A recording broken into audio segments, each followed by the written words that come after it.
చాలా ఆవేదన ఆర్తి మీ మాటలో చాలా బలంగా కనబడుతున్నది. అది చరిత్ర విషయంలో, సంస్కృతి విషయంలో. ఈ చరిత్ర, సంస్కృతి ఈ 2 విషయాలను సరిదిద్దాలన్నప్పుడు చేయాల్సిందేమిటి? చైనాలో ఒక మంచి పని చేశాడు మావో. విప్లవం రాంగానే సంస్కృతి విప్లవం తీసుకొచ్చాడు. భారతదేశంలో గాంధీ ఆ పని చేయలేకపోయాడు. నెహ్రూ ఆ పని చేయలేకపోయాడు. ఎందుకంటే వాళ్ళకే దాని మీద నమ్మకం లేదు. కేసీఆర్ ఆ పని చేయలేకపోయాడు తెలంగాణలో. ఉద్యమ స్ఫూర్తి, తరతరాల ఉద్యమ స్ఫూర్తి. భారతదేశ స్వాతంత్రం కోసం ఒక 10 తరాలు పోరాటం చేశాయి. జీన్స్లోనే ఆ స్ఫూర్తి ఉంది. తెలంగాణ కోసం 3 తరాలు పోరాటం చేశాయి. ఉద్యమ స్ఫూర్తిని జాగ్రత్తగా మలిచి భవిష్యత్ తెలంగాణ నిర్మాణంలో ఒక సాంస్కృతిక విప్లవం కూడా అవసరం. ఈ ప్రజల మనసులను కలుషితం చేసింది ఇప్పటిదాకా ఉన్న సంస్కృతి. ఆడ బ్రిటిష్ సంస్కృతి, ఇక్కడ ఆంధ్ర సంస్కృతి, ఈడ నిజాం సంస్కృతి. దీన్ని మనం సరిదిద్దాల్సిన బాధ్యత ఉందని చెప్పి కేసీఆర్ అనుకోలేదు, గాంధీ నెహ్రూలు అనుకోలేదు. అది మిగిలే ఉంది ఆ లక్ష్యం. తెలంగాణ సమాజం కానీ, భారతీయ సమాజం కానీ మరొక సాంస్కృతిక విప్లవం కోసం, చరిత్ర సంస్కృతి పరిరక్షణ కోసం నిజమైన వారసత్వ సంస్కృతి, అది హైందవ సంస్కృతి అంటారా, సింధులోయ నాగరికత నుంచి ఉద్భవించింది అనుకుందామా, అంతకంటే పూర్వ మూలాల్లోకి వెళ్దామా, ఉపనిషత్తులు వేదాలలో చెప్పిన దాన్ని పరిరక్షించుదామా, అది సమాజానికి వదిలేద్దాం. బట్ మంచిని స్వీకరించడానికి నేను ఎప్పుడు వ్యతిరేకం కాదు.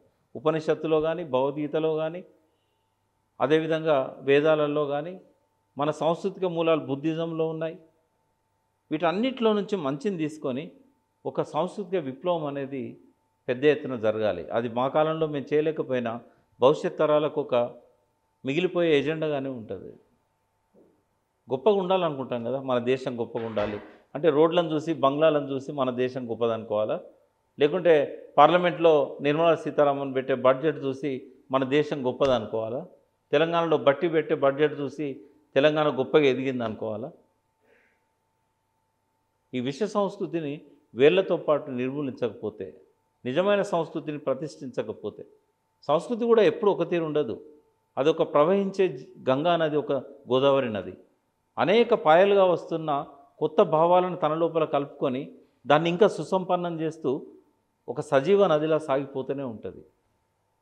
ఆ నది గమనంలో మనం మన చరిత్రను ఒకసారి సమీక్షించుకోవాలి. కరెక్టా కాదా, మన సంస్కృతిని ఒకసారి మళ్ళీ పునఃసమీక్షించుకోవాలి. ఆ కర్తవ్యం ఎప్పటికీ మిగిలే ఉంటుంది.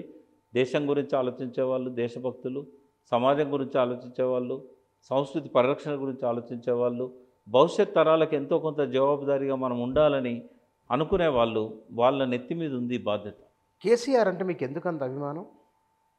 కేసీఆర్ లోపల, ఒక్కరి లోపలనే నేను ప్రజల పట్ల ప్రేమ, తపన, తెలంగాణ సాధన లోపల ఎన్ని ఇబ్బందులు వచ్చినా కూడా వెనుదిరగని ఆ మనస్తత్వాన్ని చూశాను. ఒకటి చెప్తాను బుచ్చన్న, కేసీఆర్ కొన్ని తప్పులు చేయొచ్చు, ఆయన ఏం దేవుని బిడ్డ కాదు. ఆయన కాంగ్రెస్లో పుట్టి తెలుగుదేశంలో పెరిగి ఉద్యమంలో తన పేరు ప్రతిష్టలను పెంచుకున్న వ్యక్తి. మూలాలు అందులోనే ఉంటాయి కదా.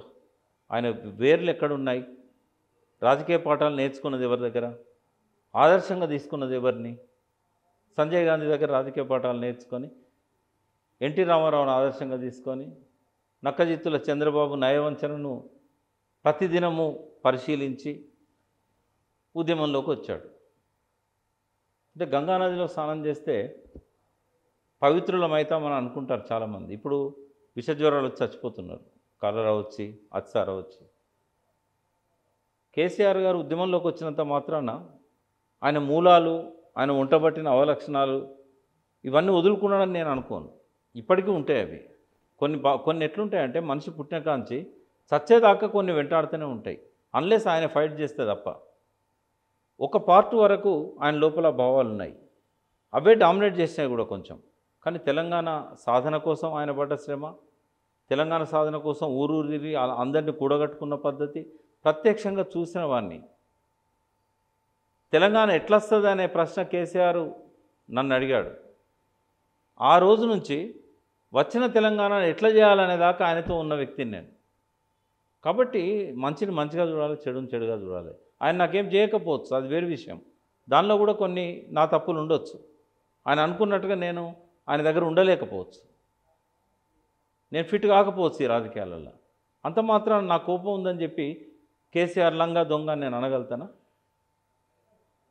ఇప్పుడు ఇదొక స్వాతంత్ర పోరాటం ఆంధ్ర వలసవాదానికి వ్యతిరేకంగా.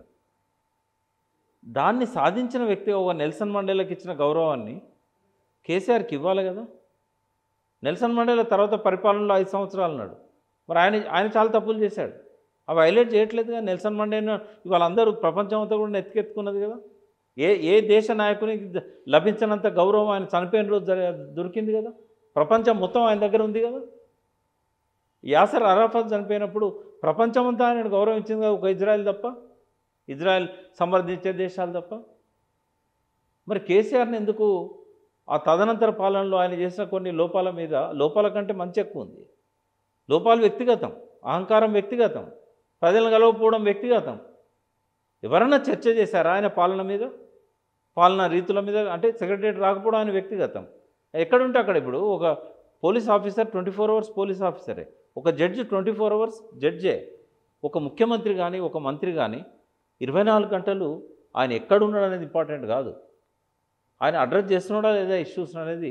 అర్ధరాత్రి ఎక్కడనో రైలు పడ్డది భువనగిరి దగ్గర, అడ్రస్ చేశారా లేదా అనేది ఇంపార్టెంట్.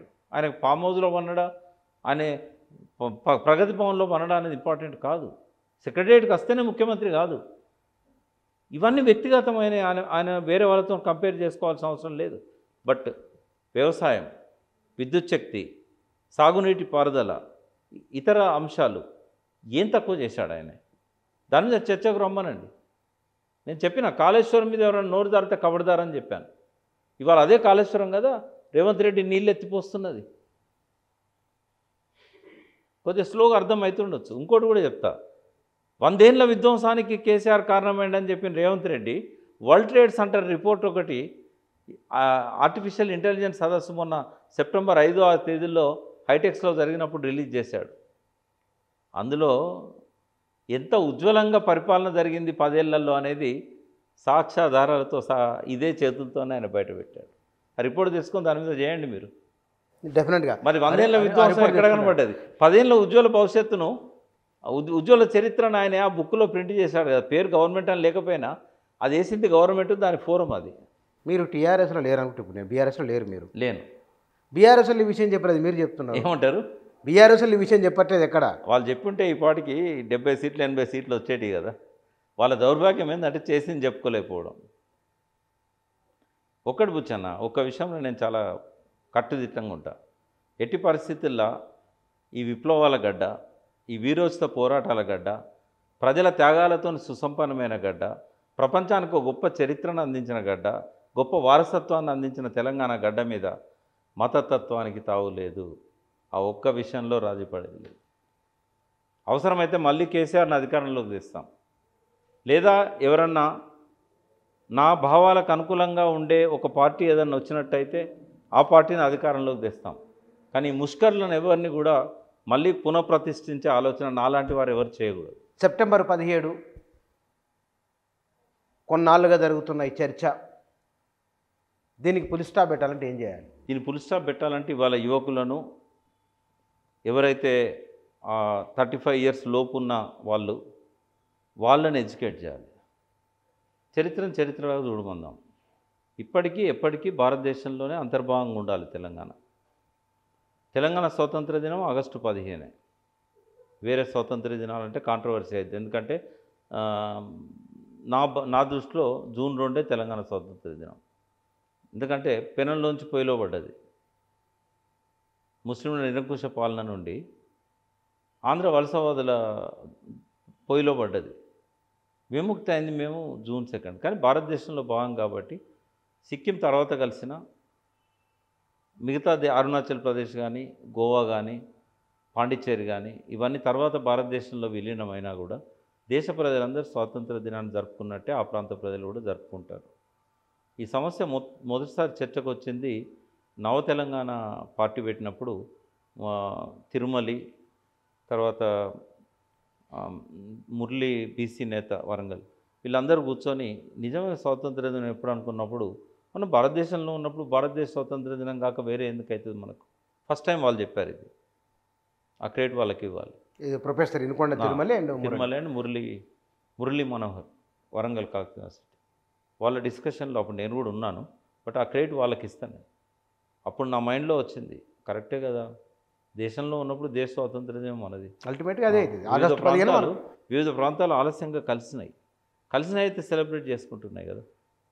కాబట్టి స్వాతంత్ర దినం విషయంలో ఆగస్టు 15 విలీన దినంగా జరుపుకోవచ్చు. అనధికారమైన పరిపాలనను డైరెక్ట్ చేసింది, అక్కడ నిజాం రాజుగా ఉన్న పరిపాలనను డైరెక్ట్ చేసింది నెహ్రూ. కాబట్టి భారతదేశంలో అనధికారికంగానైనా విలీనమైన రోజు కాబట్టి నాన్ కాంట్రవర్షియల్గా ఉండాలి. ఏ మతానికి వ్యతిరేకంగా ఎవరి కోసమో రాజకీయంగా ఆలోచించకుండా టెక్నికల్గా ఏమైంది అనే దాన్ని తీసుకున్నప్పుడు విలీనమైంది. ఆటోక్రసీ నుంచి డెమోక్రటిక్ లీడర్షిప్ కిందకి వచ్చింది. కాబట్టి అదొక ప్రోగ్రెస్. మరి డెమోక్రటిక్ లీడర్షిప్ డెమోక్రసీ ఇక్కడ నెలకొల్పిందా అంటే కాదు. బట్ అది వేరే కోణం. కమ్యూనిస్టులను అంచడానికి వచ్చారు. ఇప్పుడు కమ్యూనిస్టులు చేసింది సరైందా అంటే అది వాళ్ళ భావజాలం ప్రకారం సరైనదే కావచ్చు. బట్ ప్రజల కోణంలో చూసినప్పుడు ఆ ఘర్షణ కమ్యూనిస్టులకును భారత సైన్యాన్ని మధ్య జరిగింది. బట్ ఇక్కడ మన పాయింట్ ఏంది, టెక్నికల్గా విలీనమైంది. బట్ ఐక్యరాజ్య సమితి ప్రకారం ఇప్పటికీ భారతదేశం అనేది ఒక తప్పు చేసిందనే భావన ఐక్యరాజ్య సమితి సెక్యూరిటీ కౌన్సిల్లో ఉంది. దాన్ని బయటికి తీయలేక ఇప్పటికీ ప్రతి సంవత్సరం ఎజెండాలో ప్రతి మీటింగ్ ఎజెండా మీరు ఇవాళ ఐక్యరాజ్య సమితి సెక్యూరిటీ కౌన్సిల్ లాస్ట్ ఎజెండా లేదా ఫ్యూచర్ ఎజెండా అని కొట్టండి. Last point question of Hyderabad question అని ఉంటుంది, కాశ్మీర్ క్వశ్చన్ అని ఉంటుంది. అవి అట్లే ఉంటాయి కోల్డ్ స్టోరేజ్లో, వాటిని బయటికి తీయరు. బయటికి తీస్తారని భయపడ్డది ఇందిరాగాంధీ.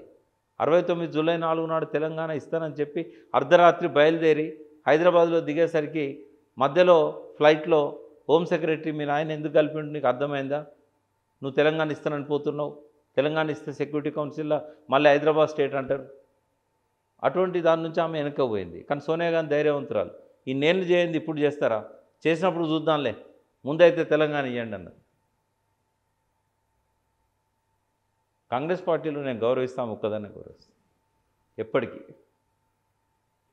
అంటే సెప్టెంబర్ 17 మీద ఈ వివాదాలు లేకుండా మనం ఆగస్టు 15కే ఆగస్టు 15 స్వాతంత్ర దినం. ఇది విలీన దినంగా చేయాలి కానీ ఉత్సవంగా చేయకూడదు.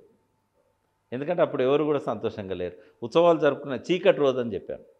చీకటి రోజును సెలబ్రేట్ ఎట్లా చేసుకుంటాం, పక్కన వాళ్ళు చేసుకుంటాను కదా మరాఠవాడ అంటే చేసుకొని, అది వాళ్ళ అక్కడ ప్రభుత్వాలు తీసుకున్న నిర్ణయం. బట్ భారతదేశ కేంద్ర ప్రభుత్వం తీసుకున్న నిర్ణయం కానీ ఇక్కడ రాష్ట్ర ప్రభుత్వాలు తీసుకున్న నిర్ణయాన్ని కానీ ఈవెన్ టీఆర్ఎస్ చేసిన జాతీయ సమైక్యతా దినం కానీ ఇవేవి కూడా నేను అంగీకరించా. అవి అవసరం కూడా లేదు. అదొక దుర్దినం, అదొక దుర్దశ, అదొక చీకటి అధ్యాయం. చరిత్రలో చెరిపివేయలేని రోజు అది. చరిత్రను మార్చకూడదు, వక్రీకరించకూడదు, భవిష్యత్ తరాల విచక్షణకు వదిలేద్దాం.